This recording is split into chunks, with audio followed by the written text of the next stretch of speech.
Hi, I'm Pat Murphy, Superintendent here in Berkeley County, and recently families received our Return to Learning Plan, where they could elect the brick pathway or the click pathway. School is going to be starting on September the 8th, and today we're going to be talking with some of our principals, our Executive Director of Transportation and Facilities, as well as our head nurse, to kind of stress some of the points that we wanted to pass along and answer some of the questions that we're getting from you. I want to let you also know that we have a frequently asked questions section on our website where we are responding to a number of those questions, and we'll be posting those as we receive them. So let's hear from some of our experts about how they're planning and some of the steps we're taking so students safely return to school or they continue their learning in the click pathway. Now I'm joined by Scott Mathis, our new Executive Director for Facilities and Operations. Good morning, Scott. Thank you for spending a few minutes with us as we talk to some of our families about how we're preparing to re-entry.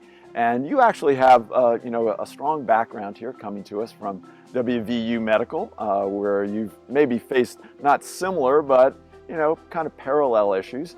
And then you've got a strong background in construction contracting. So you kind of come with both aspects of what our needs are right now. Talk to us, though, a little bit about what's happening with our custodians in our buildings and how we're really preparing for the start of school.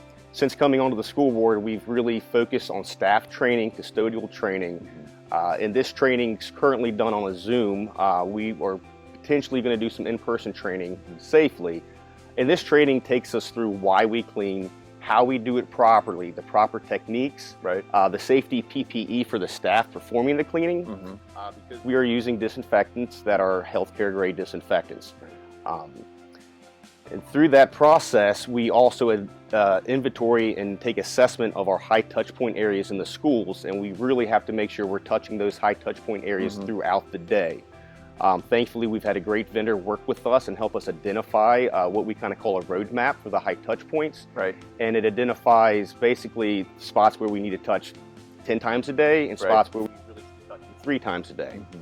Additionally, we're investing in some equipment, some sprayers to efficiently and effectively disinfect our classrooms. And our schedule for that currently, based off standards, is a daily cleaning, disinfection of the classrooms on top of the daily cleaning we perform in the schools.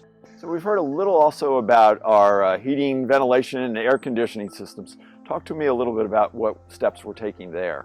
Absolutely. So whenever we do come back to school or open a building that's been shut down for a while, we take our proper precautions for flushing the systems and doing PM. And especially now with the schools being closed a little earlier this past spring, it's even more critical we do that. So our standard practices and operating procedures are happening. Above and beyond that, to address the COVID situation, science states that we increase our outside air input to the building. Instead of recirculating air, we bring in fresh air, and what this does, it dilutes the air in the room, which therefore decreases the chance for, if it is airborne, to be spread to others. And we're doing something similar actually on our buses. Our buses are going to have all their windows open. That's right. Same air ventilation is the key here. Yes, sir. That is the key. Yeah, good. Final thoughts or words, Scott? Well, as we prepare to open the schools, we want to make sure everyone's coming in is in a safe environment, not just a learning environment, but a hygiene and cleanliness environment. And we're doing everything we can, getting our staff trained and providing the proper equipment and PPE to do it safely, do it right, and to keep students, staff, teachers safe. Good. Welcome aboard. We're glad to have you here. Thank you, Dr. Murphy.